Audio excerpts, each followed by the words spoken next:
tonight we're going to we have a shocking.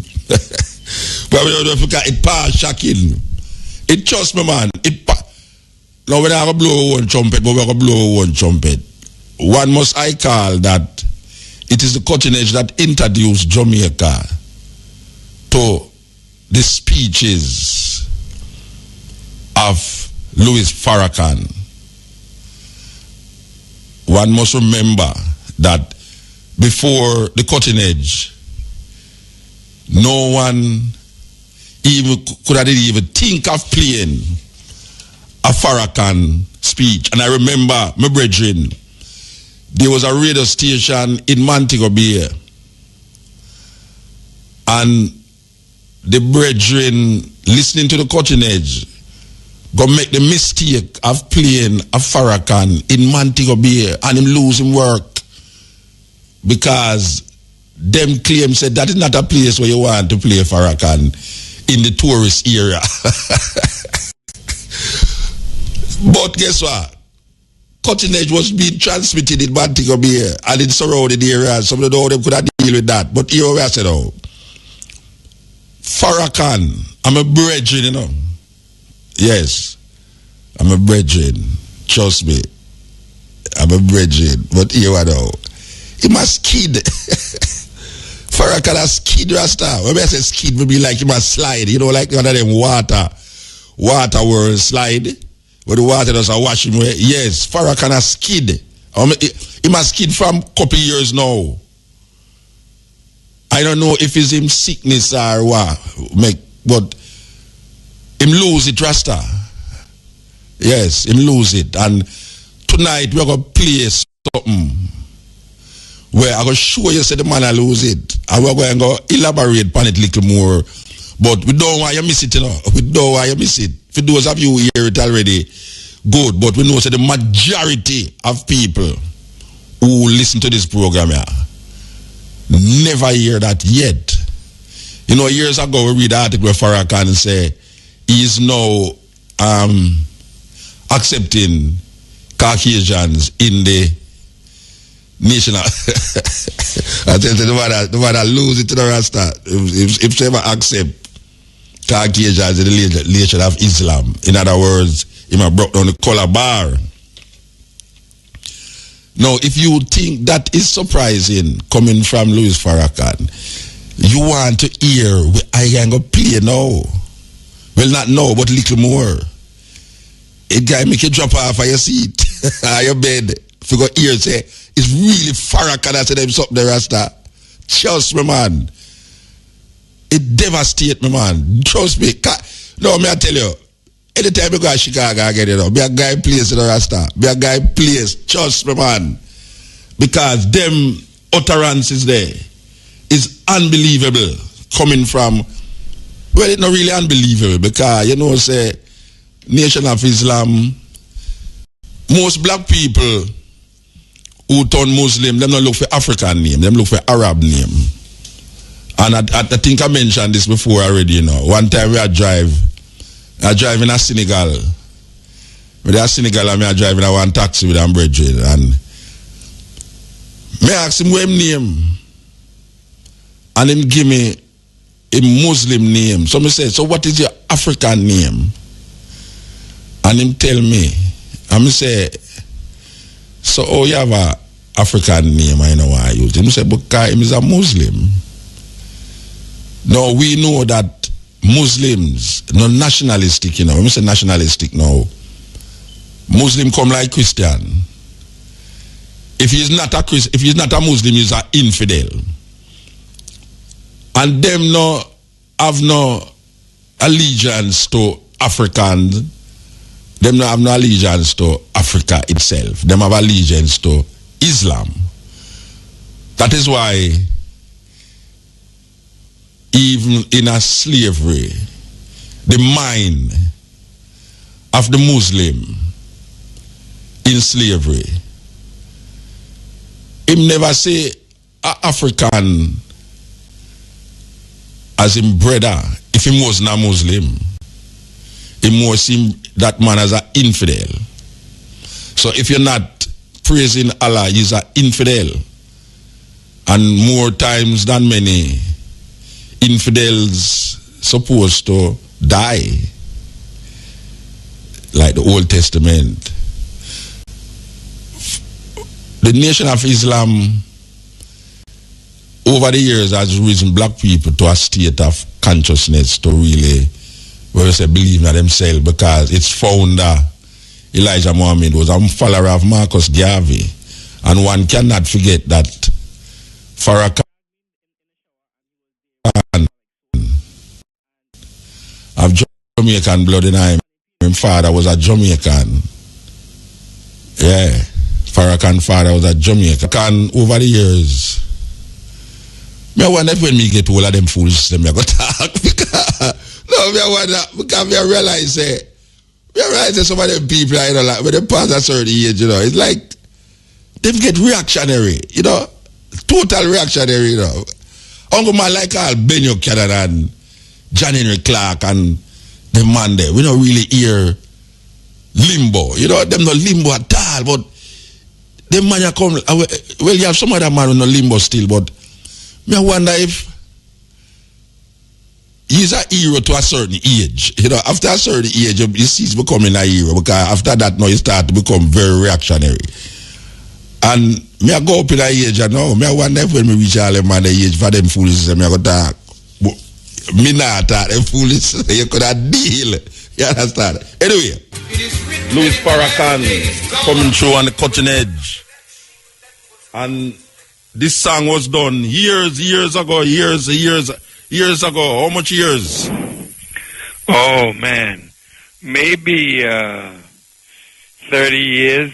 30. No, a whole heap of people don't know, so he was a Calypsonian, you know. Yes, at one time, that is true.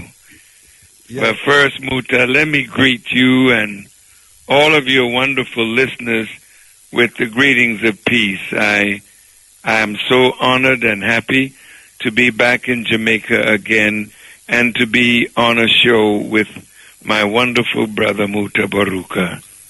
Thank you for having me. Yeah, man, it's always good to have you, especially when you come to Jamaica, you know.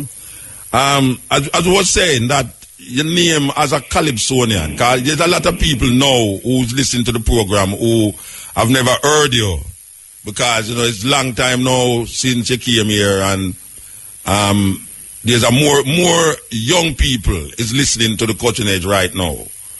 So I just want to take them back in your early years as a Calypsonian.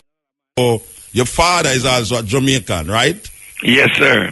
Where in Jamaica your father come from? From Law Street in Kingston. Down at the south. Yes. Yes. So you have any experience in Law Street, or you just went to America and that was it? No, I was born in the United States. Yes. And, of course, my father was from here, and my mother is from St. Kitts, and my grandmother from Nevis. And so I wanted to come into the Caribbean to pay my respect, because it's the Caribbean people that nurtured me when I was young and gave me the kind of mind to fight for justice and freedom for our people. Yeah. So my father was a Garveyite. He was a disciple of Mr. Garvey in New York, and my mother, of course, was on the fringe of that movement, but my uncle was also a follower of Mr. Garvey, and it was my uncle that introduced me to Mr. Garvey, and because when I went to his home in New York, usually in the West Indian home in the United States, we would always see a picture of Queen Elizabeth and King George. So he was always on the mantelpiece in my home, and a Caucasian-looking Jesus. So when I went to New York to meet with my uncle, that was the first time I saw the picture of a black man prominently displayed in the house. So I asked my uncle, "Who is this man?" And my uncle said, He's a man that came to unite black people. So I was just a little fella, 11 years old. So my uncle got a chair so I could stand up in the chair and drink in the features of this wonderful man who came to unite us. So when I asked my uncle, where is he, that I may go and meet him, my uncle said that he had passed away. And tears fell from my eyes, because ever since I was a little boy in my Anglican church, I was always looking for someone who would deliver black people from the harsh oppression that we were under. So I would always ask my Sunday school teacher that if God sent Moses to deliver the children of Israel and Joshua to lead them into the promised land, and God delivered the Hebrews from the Babylonian servitude,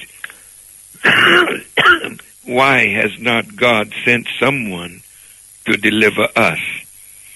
So when I saw the face of Mr. Garvey, I thought, he is the deliverer that I have been looking for. So when I learned he had passed, my hope was dashed.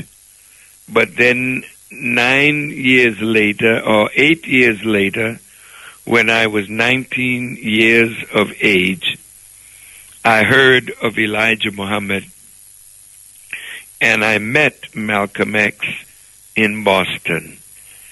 And I was invited to hear their lectures, but I was somewhat terrified of the image of Brother Malcolm, and so it was another year or so before I was playing in a nightclub in Chicago, headlining.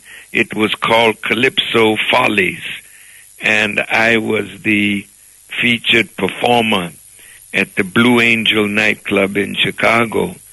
And while I was driving one day, I ran into a friend of mine, and I jumped out of the cab to go and greet him, and he was there for the Muslim Savior's Day convention.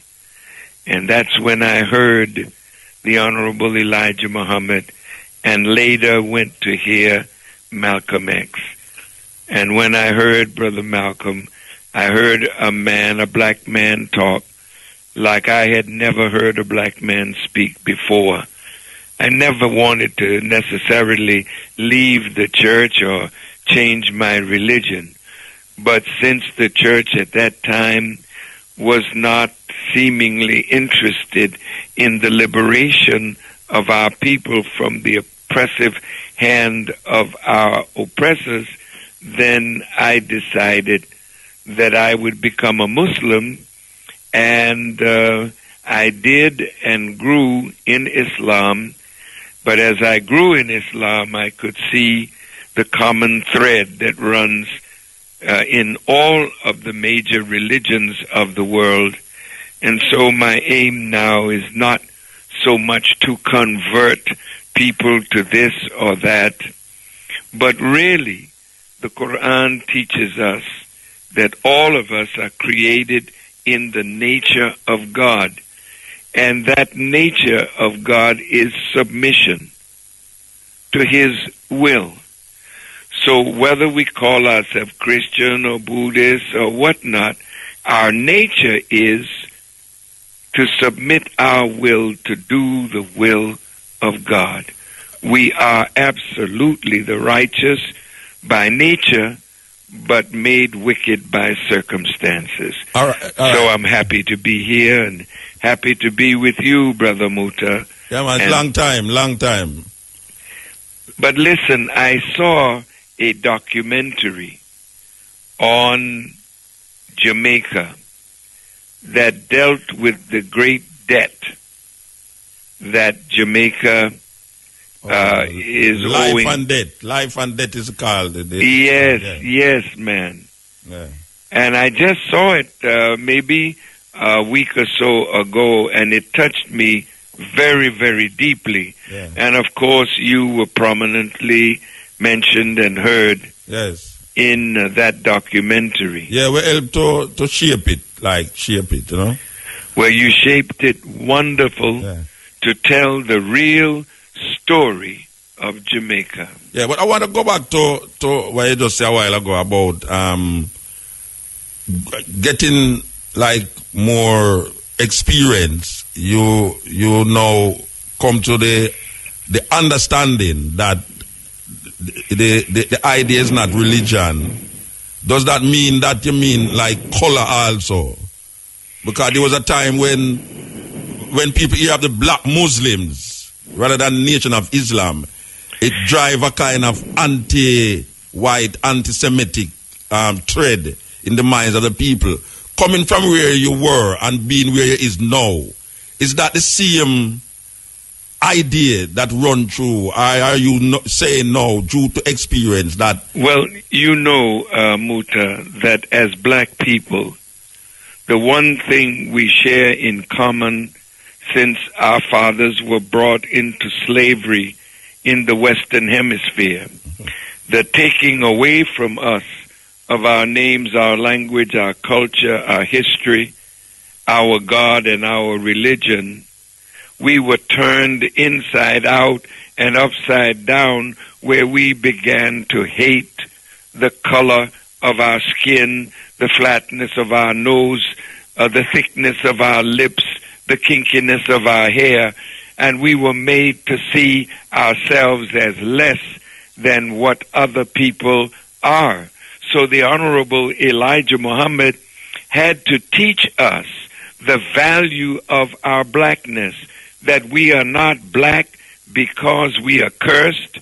We're black because we are the original life on this planet. And as the Bible teaches, from one blood came all nations. And the Honorable Elijah Muhammad taught us that we are that one blood that has produced all of the races that are on our planet. And so when they want to discover where life began, they don't necessarily go to Europe or to Asia. They have gone into Africa, and it is from Africa that they have found the origin of human life. And that origin is a black man. It was called Samuel Aliki, found bones there, Aliki, and he called him Zinjanthropus. Yes. And Zinj mean black, and Anthropus mean man.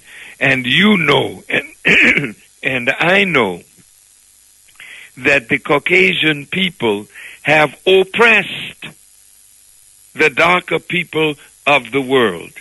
And so in our beginning, it was like Jesus saying to his disciples, "Go ye not into the way of the Gentiles, or even into the way of the Samaritans, but go ye to the lost sheep of the house of Israel." That was a very narrow and specific mission.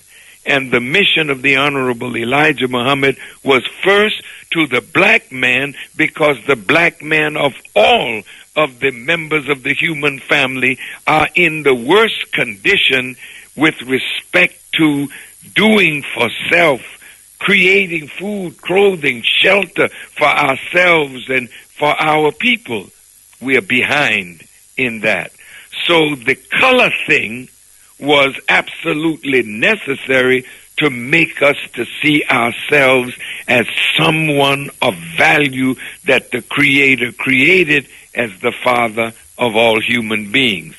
But when color is becomes your means of judgment of the intent or the heart or the mind of a human being, then we run into problems.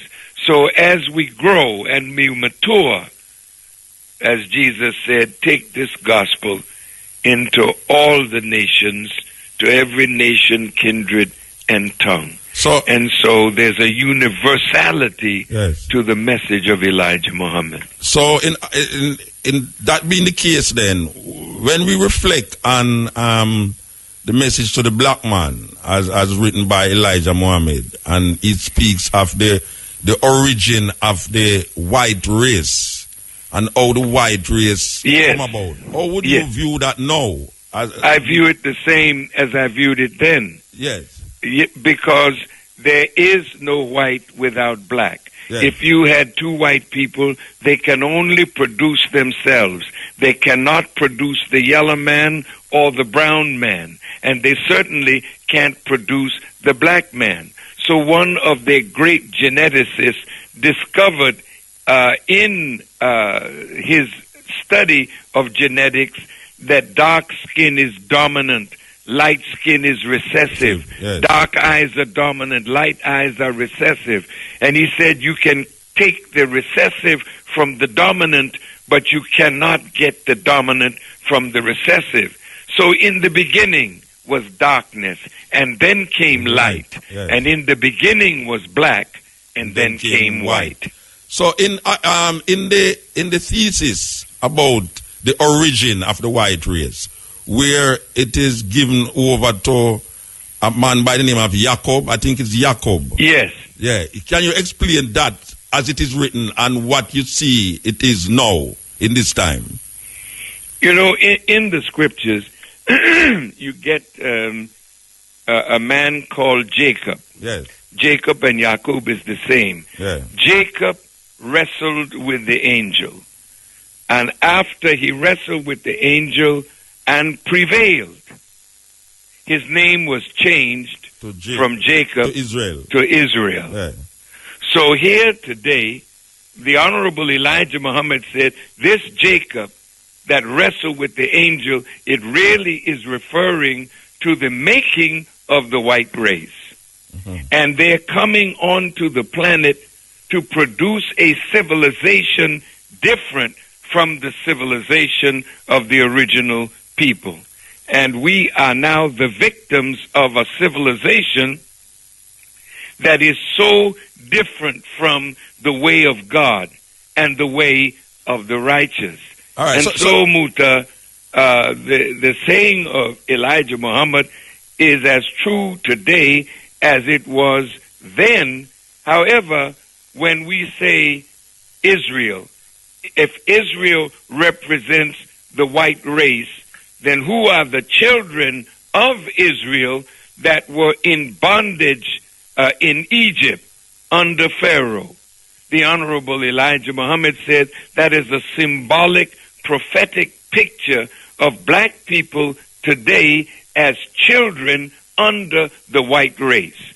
We look to them like children look to their parents to provide us with jobs, with education, with food, clothing, and shelter. This is what a child does with a parent. Yes. But when we mature, we leave our father's house and we produce these things for ourselves. So it is time now for the children of Israel to be free from their domination over our lives. They're guiding our destiny. Right. And locking up our future in them.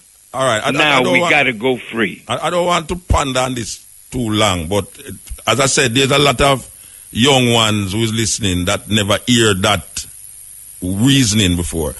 Is Mr. Farrakhan saying that the angel who Jacob struggled with is not from the black race? No, the angel was definitely from the black race. Yes. So how did the white race come about in that struggle? Well, when you say through the struggle, he says, meaning Jacob fought with the angel and overcome. That's right. And then it brought about the new name Israel. So yes. What I'm asking now is that if this is the origin, if that's the time of the origin of the white race, what metamorphosized at that time to bring about the white race? Well, you know, if you look at the Bible, you have different symbols explaining the same truth, but under different pictures. For instance, if you go back to Genesis, where the creation of man begins, you have God creating everything in the book of Genesis, then when it comes to the 26th verse of the first chapter, it says, let us make man in our image and after our likeness, and give them power and dominion over the fowl of the air, the fish of the sea, and every creeping thing that crawls upon the earth. And this is relating to the making of the first man called Adam. But if you read carefully the history, there's someone called the pre-Adamites. And the pre-Adamites are not Caucasian. The pre-Adamites are the aboriginal people of the earth. So the Adam represents the white race that came to being, and they have been in dominion and power over the fowl of the air, the fish of the sea, and over every creeping thing that crawls. Yeah. And they were given the right to rule for a season until the coming of God, who would end their rule and domination and set up the kingdom of God on earth. All right, so you're saying that Adam was a Caucasian. That's what you're saying. All right. That Adam. All right. Yeah, the Adam in the beginning. Yes. So the angel that Israel fought, which was like maybe 2,000 years after, according to the scriptures. But it's really a picture of the same event that produced them. So okay, so you're saying you don't separate it by 2,000 years then, or more? No, because 2,000 years from Adam, you come to the birth of Moses. Well, Moses Noah, is 2,000 years after Adam, and if you look in the Bible, it puts the creation or the making of Adam at 4,004 B.C. So that's 6,000 years ago. Yes. But you know the earth is millions and millions of years old. Yeah. And so are we. So the Bible calls us the Ancient of Days, not having years or time. They cannot even find the beginning of the black man. We are that old. Yeah, I just want to clarify the reasoning between the first man, Adam, as a European, as a Caucasian, and then the Israel and Jacob fighting with the angel. You are saying you're putting them in the same era, in the same time space. In this sense. That's what you're doing. You know, once the man is made, yes, he has a work to do. Yeah. And what happened after, if you go back into Genesis, you see Adam was put out of the garden. Yes.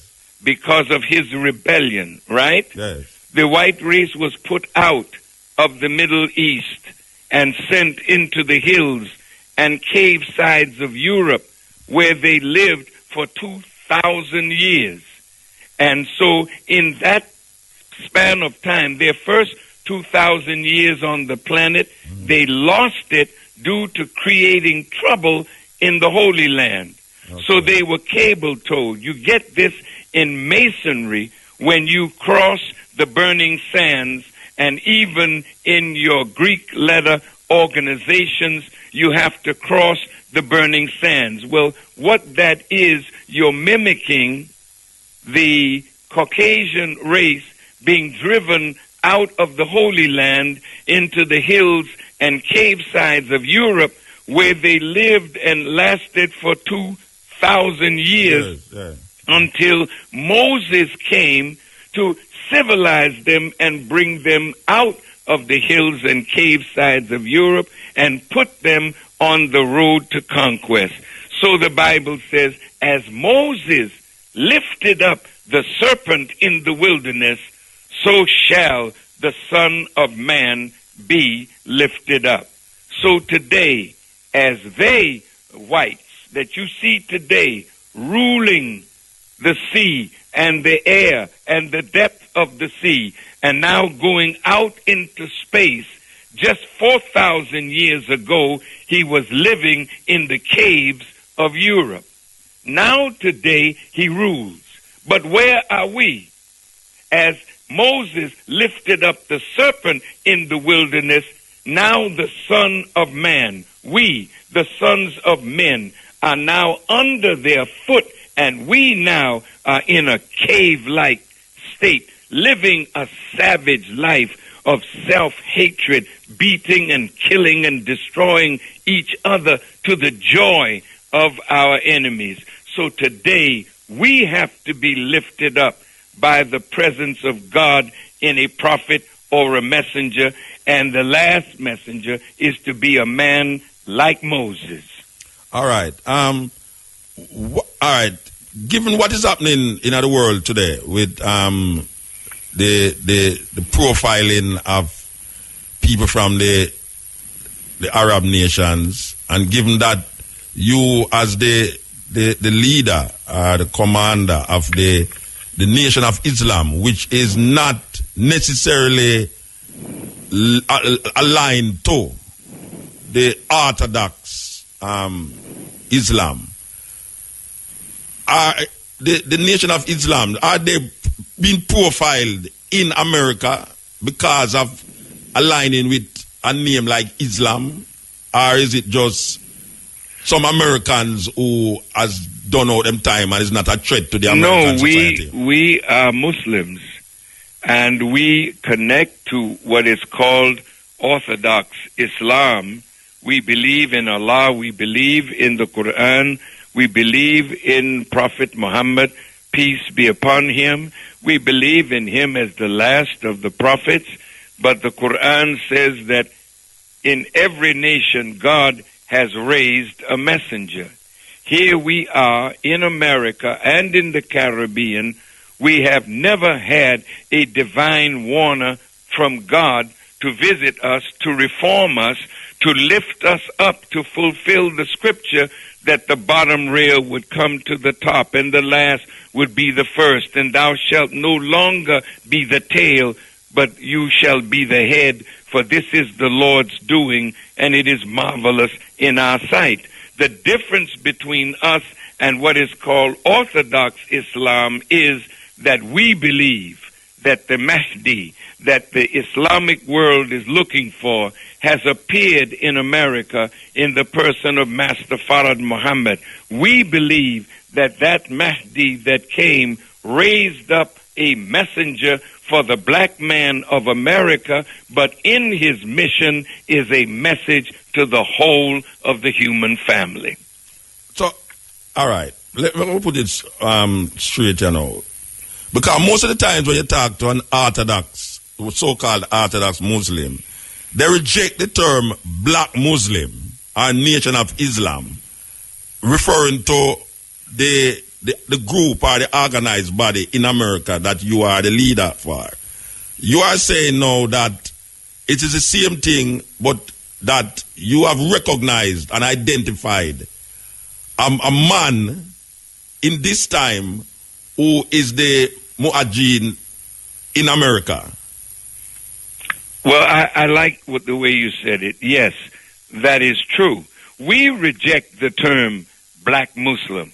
Okay. We never called ourselves black Muslim. Mm-hmm. That was a man by the name of C. Eric Lincoln, a preacher who did research and wrote the book and called us the black Muslims in America. That title, you know how when you grow up in a family and they call you the black sheep? Yes. You're the one that is not as good as the other sheep. Yes. So it's a derogative term then. That's right. But we are black and we are Muslim. Yes. But when they used the term black Muslim, that was directly said to separate us from the world of Islam, yes, which has black, brown, red, yellow, and white people as part of the world of Islam. But you don't think that is part, that is one of the things that you is responsible for in terms of identifying specifically with black, therefore kind of neglecting the races, as how you say Islam, the Orthodox Muslims are. You specifically deal with black people. That is correct. And not necessarily wanting to bring other races to the fold. Well, in truth, Brother Muta, you know, the Honorable Elijah Muhammad's mission was us first. Yes. Because in America, not so much in the Caribbean, because as I mentioned when I spoke to the students of theology at the University of the West Indies tonight, I said to them that Elijah Muhammad said to us, what it takes the black man in America 6 years to learn, the black man in the Caribbean will learn it in 6 months. The black people in America were so completely destroyed under slavery and the system of segregation and Jim Crow and laws that were made and put on the books that a black man will never rise. In fact, in a book by Richard Embry called Brown Americans, in the Virginia House of Delegates, one of the members of the House of Delegates said, and I'm quoting now, that they have, for all intents and purposes, put the black man in such a condition that light will never enter his mind, so that we would be perpetual slaves in the American society to white people. And that almost is perfectly true, because even in 2011, our people in America are still begging white people to do for us what we could unite and do for ourselves. Now, I want to get, Brother Muta, to the term Nation of Islam. And now I'm speaking not only to you, but to Orthodox Muslims. In the second surah of the Quran, when Abraham and Ishmael rebuilt the foundation of the house called the Kaaba, which is the spiritual focal point of all Muslims in Mecca, they made a prayer. And Ishmael and Abraham prayed to Almighty God Allah, asking him to accept their work and to make them Muslims and to raise from their offspring a nation of Muslims. Now, when Prophet Muhammad was raised by God in Arabia, he started the nation of Islam. He didn't start Saudi Arabia or Egypt or Morocco or Algeria or other Muslim countries. His idea was to bring people into faith, that there would be no more boundaries that would separate one man from another, that we would be one nation under God, a nation of Islam in complete submission to the will of God. And that nation of Islam is really referred to in biblical scripture as the kingdom of heaven, which is a kingdom on earth under the rules and laws of God. So you don't think that that is an irony then, that you saying what you're saying now, but in terms of the practice of the nation of Islam as we see it in America, white people is not, is it, all right, I can put it another way. Is it that white people is not accepted in the nation of Islam as put out by Farrakhan, or is it that is Farrakhan saying that white people cannot be a part of it? No, white people are already Muslims. What I mean, no, I'm talking about in the nation of Islam. In America. Not right now. Black Muslims. What they call black Muslims. Not right now. We have Mexicans in the nation. We have Puerto Ricans in the nation. Yeah. We have people from different parts of the world in the nation of Islam in America under my leadership. Yes. And I have white people writing me, telling me that they believe in the teachings and wish to follow me. But I haven't brought them in to the nation of Islam as such. But during Salatul Juma or Juma prayer everybody that is a Muslim, no matter what your color is, you're welcome. But it's like inviting somebody into your bathroom when you're trying to wash up and prepare yourself to meet the world. Yes. The black man is messed up. Yes. And so Elijah Muhammad took us away from the world, put us in a place where he could reform us and civilize us, and then enter us back in among the best in civilized society. And in that case, I'm saying any white person who wants to believe in Allah and follow the Sunnah or the actions of the Prophet and the word of the Prophet are welcome in Islam. And I'm saying this to you, Muta, because I know my words are recorded. I visited all over the world, and every Muslim country accepted me not only as a Muslim, but when I was in Mecca at the holy house of Islam, the young Muslims that knew that Farrakhan was in Mecca during Ramadan, the last 10 nights of Ramadan, I was in Mecca.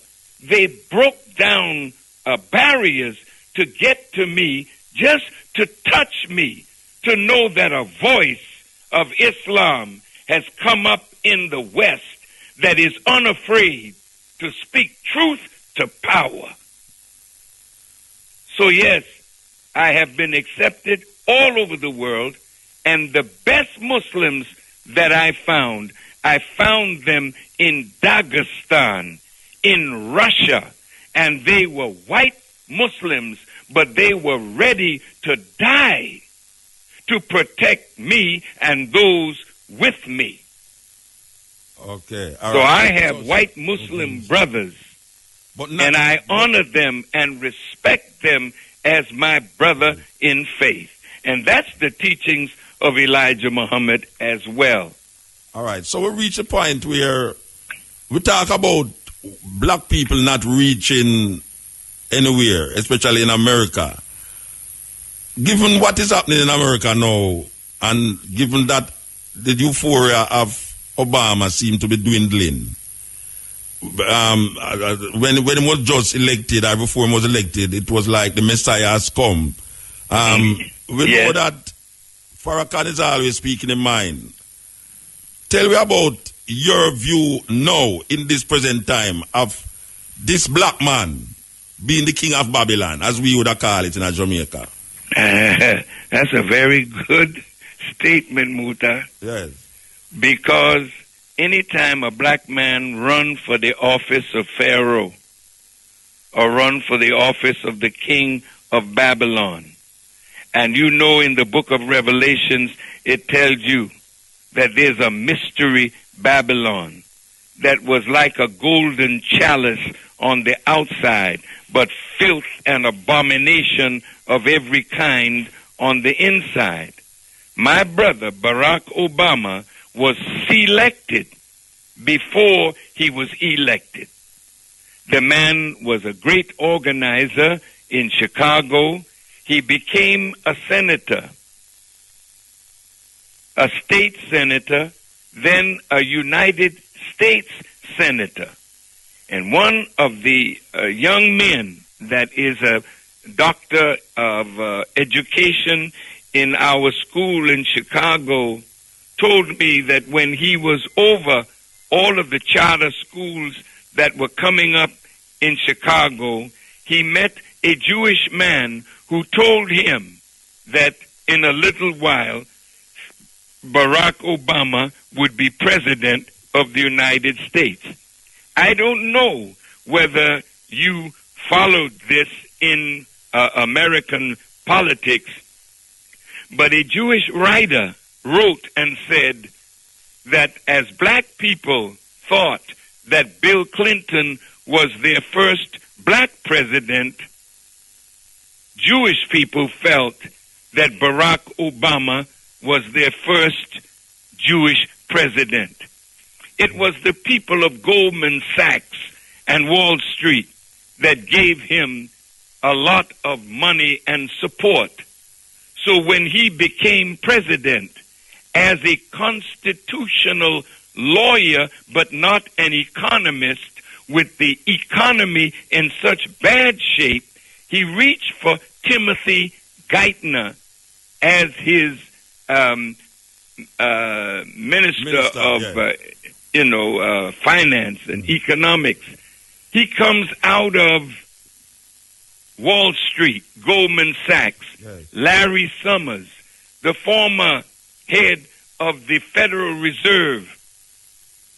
All of these people were his advisors, and it was they who advised him to take out this special loan of over $800 billion, and they were telling him that if he didn't borrow this money, America's economy would fall and we would be in a recession worse than the one in the 1930s. Right. So he believed that, and he borrowed the money, and the money never went to bail out the people that needed it most. It bailed out Wall Street and the bankers. And so now the economy is $15 trillion in debt, and the American people are angry with Obama, but it was not Obama that really put them in bad shape. America was in bad shape when he became president, and now they're in worse shape because he listened to their advice. And so my brother, Barack Obama, when he was campaigning, you know how beautiful he was. You know how all of us felt proud that this black man from America with a white mother and an African father would become the president of the United States. But the one good thing that our brother has done, he has freed the minds of all our young people to know that they don't have to just be basketball players, football players, track stars, golf stars, singers, and dancers. They can rule. And so for that alone, we have benefited. But since he has been in office, I am sorry, his popularity in Africa with the killing of Muammar Gaddafi, his popularity in the Muslim world is gone down, down, down. And unfortunately, even in America, the Republicans are determined that he will only be a one-term president. I hear that I shouldn't keep you too long, but say anytime we're ready to talk, we have a lot of things to talk about. So I don't want you to make your tiredness. Well, my brother, Muta, I really need to ask you some questions, and I don't want you the time go. Well, ask me one or two more, and then I'll go get some rest. Yeah, all right. I want to touch upon Gaddafi, because I know that you and Gaddafi was very close. Over the years, Gaddafi and you seem to mesh a whole heap of things. But your president side with a group of people and murder him, really. If you speaking to Jamaica right now, to Obama, what would you say to Obama about the situation that Obama put the world in getting rid of Gaddafi? Well, I would say this, Brother Muta. When Brother Gaddafi was assassinated, Libya had no debt. Yes. Everything in Libya was paid for. Light bill. Here's a man that was building infrastructure. He spent $33 billion bringing water up out of the desert, man, and allowing people along the coast from Tobruk and Benghazi all the way almost to the border of Tunisia to have water. People had free housing, free medical attention, free education, and from the oil money, every Libyan had money deposited in their account from the oil that is under their foot. Yes. That man loved Africa so much that the idea of Kwame Nkrumah, of a United States of Africa, that was picked up by Gamal Abdel Nasser and then Sekou Touré and others. Now Gaddafi was pushing the African Union to bring about the United States of Africa. With an African Did you know? money. Huh? With an African money. Yes. In gold. Did you know, brother, I'm sure you do, that anytime you call Africa, you would have to go through Europe. Yes. And Europe was getting $500 million a year just from our trying to call Africa, or Africa trying to call Europe, America, or anywhere else. Yes. Gaddafi put up $300 million, and other African nations put up $100 million, and they put up an African satellite where you can dial Africa direct.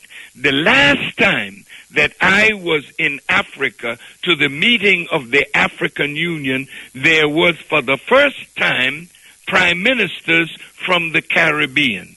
And Brother Gaddafi promised that he would set up a bank in the Caribbean, a Caribbean Development Bank, and put $1 billion in it so that the Caribbean could borrow money from the Caribbean Development Bank and not pay the exorbitant interest that is charged by the the World Bank and the Monetary Fund. And what they felt, that this man who had 146 tons of gold, and he was tying gold now to the Libyan dinar, and was trying to get other oil-producing countries to tie their dollar or their money to gold. Which would eradicate the U.S. dollar. That would eradicate that the US is dollar. correct. Yes. So that man had to go. And so, unfortunately, the last time I had a real serious meeting with him, the sanctions were lifted. He was meeting with Berlusconi. He was meeting with Tony Blair. He was meeting with Sarkozy. In fact, he gave money to get Sarkozy elected as the president of France. But all of the time, they were sucking him into a trap. And when I last spoke to him, I said, brother, they will never forgive you. And they will seek to destroy not only you, but the revolution that you started. Yeah. And he patted me on my thigh as if to say, I understand. But in reality, that is exactly what they've done. And Africa now has taken several steps backward. And because he loved Africa and spent billions of dollars in development in Africa and was setting up an African Development Bank in CERT where he was depositing $70 billion for African development.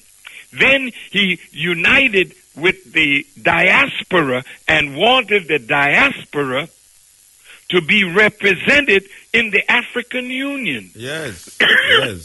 A lot of people so don't know that. To kill that man was one of the worst things that Brother Barack Obama could have done, because Barack said that this man is illegitimate. He kills his own people. But Bush, Condoleezza Rice, Colin Powell, all of them lied to the American people that there was weapons of mass destruction in Iraq. So they go to war with Iraq. They kill hundreds of thousands of Iraqi citizens and many young Americans died on the basis of a lie. Is that not killing your own people for oil? Yes. See, so what he has done, he has served the interests of the colonial masters to give them again what happened in 1898 or so when they had the Berlin Conference and decided to carve up Africa for the benefit of Europe. Now they're doing it again for the benefit of Western powers. But I can tell you, Muta, as I leave this program, and I thank you from the depth of my heart for your questioning of me, because there's so much more that you and I could talk about if we had more time. Can I ask you one more thing here? Yes, dear brother. One more thing, and this is really striking to the heart of a lot of people here.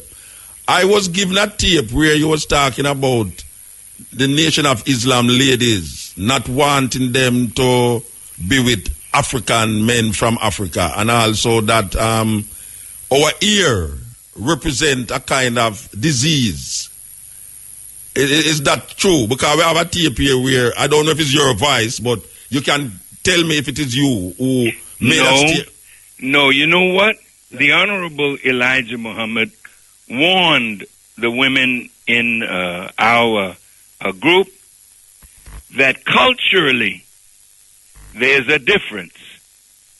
And in marriage, in order for marriage to work, two people have to be on the same page, not sexually, but spiritually and culturally. Mm-hmm. So sometimes when we married our brother and sister from Africa, after a while, it did not work. I personally saw and conducted the marriage of one of our sisters to a brother from Africa that I brought to the United States. I brought him to this country.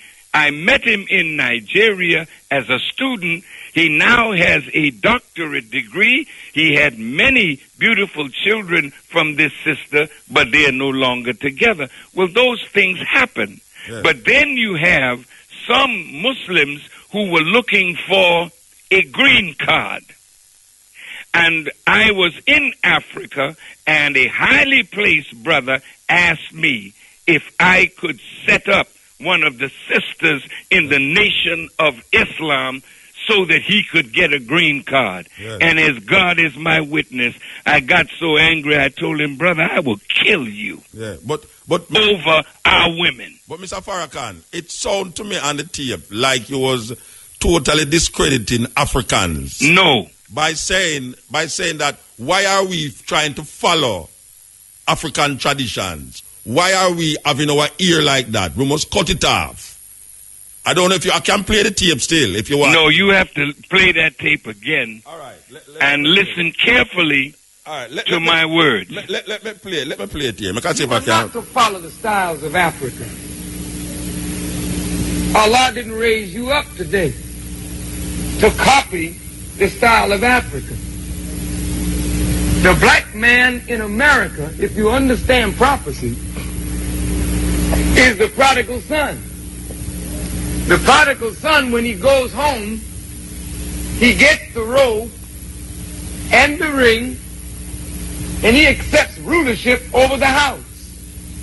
You cannot lead your brothers if you follow your brothers. It is written in the scripture, thou shalt no longer be the tail, thou shalt be the head.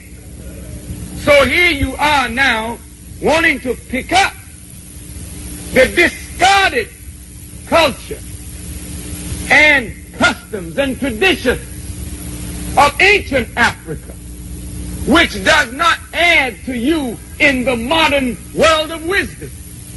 It takes away from you because the African does not respect you, because you're 400 years removed from Africa. And as you've been a second-class American citizen all your life, Now you've given up your second-class American citizenship for a second-class African citizenship. So you've been a white man's fool, now you're a black man's fool. So where in the heck have you progressed? The Honorable Elijah Muhammad wants no people on the earth to make mockery of you. And when they meet a Muslim, they don't mock us. If they meet us in a suit, they got to respect our wisdom. Because we know why we're wearing the suit and why we don't wear the booba. We will never see the followers of Honorable Elijah Muhammad growing our hair all up off our head like a mop or a bird nest to prove to whitey man that we are proud of our kinky hair. Or what you call wearing a natural. What else is it? It's natural, isn't it? Well, man, you don't have to let it grow wild. Yeah, that is Louis Farrakhan, all right. Those are my exact words. And go back and get the year that I said it. Yes. But look, at that time, we were wearing afros. And we were growing our head like a bush over our head. This was not Rasta, man. No, yeah, no, I know what I said. This was a bush. Yeah, but what's wrong? I am saying, what's wrong with that people finding them identity and wearing this bush? Why but then you keep on growing. Because when you have a new wisdom, it produces a new culture. Let me give you an example. But what is the new culture between Bobo? A lot of people in Jamaica don't know what's a bobo, but it's a traditional dress in Africa. The coat and the tie is a European perception, and the bobo is an African thing. Why are you saying that, you will never see a Muslim, a Nation of Islam person in a bobo, as if that bobo is something that we must reject and really deal with? Well, let me put it like this. Yeah. Brother, if I were making that talk today, I wouldn't make it like that. Okay. You were listening to Farrakhan in the 70s. There's a lot of truth in what I said. Yes. But we are to set styles now. Yes. But setting style don't mean you must wear a suit. No, hell no. But that's what the Nation of Islam is identified with. But look, a suit, not a bobo. Let me say this. The Quran says it like this. Mm-hmm. We never send a messenger, but that he speaks the language of the people to whom he is sent. Yes. We live in America. Yes. So if I dressed in an African attire, yes, I'm already now communicating to the person that's looking at me something. Yes. They could say, oh, he's an African, or they could say whatever they think. But I'm communicating by my dress. Yes. So the Honorable Elijah Muhammad asked his followers to put on a suit and a tie and dress like the business people of the world, because he was going to make us into a business people. However, he designed clothes for us that was not a suit and a tie. And I designed clothes for us that was not a suit and a tie. And if you look at the women, how the women were dressed, they're dressed decently, but not the same as our brothers and sisters on the continent. But I would say, brother, we respect our African culture. So we agree. So we're agreeing that you wouldn't say. No, I wouldn't say it like that today. Because Paul was a great teacher. Yes. But when Paul got to a certain stage of development, Paul said, when I was a child, I spoke as a child because I understood as a child. But when I became a man, I put away childish things. I respect that. I totally respect what you're saying now, and it leave me make my heart feel nicer towards what I hear, because I mean, there's a lot. When I played it, a lot of people was very angry in Jamaica when we played it to hear that Farrakhan is saying that. But when did you play it? It's about a month ago. Oh God, you played something a month ago that I spoke in the 70s. Yeah, but you see, things go around, you know. Things go around. It's somebody. Well, it's okay, though. Yeah. I would be glad to sit and defend the truth of what I said and, of course, graduate from those things that I said that today I would not say. Give thanks, Bridget. So I'm going to make you go sleep now, and it's long time I don't see you, though. Long time I don't see you. You know, but Muta, yes, it is always a pleasure, man. Yes. Not only to see you, but to hear you. Yes. And I loved your line of questioning. Give thanks. May God continue to bless you and bless those with you, and I look forward to seeing you again and again. On Saturday, I will be speaking at the Wyndham Hotel at 4 p.m. It'll be free, and the doors open at 3. Okay. So if you can make it, I'm going to try and make it, definitely. Because I do want to see you. I want to see you too.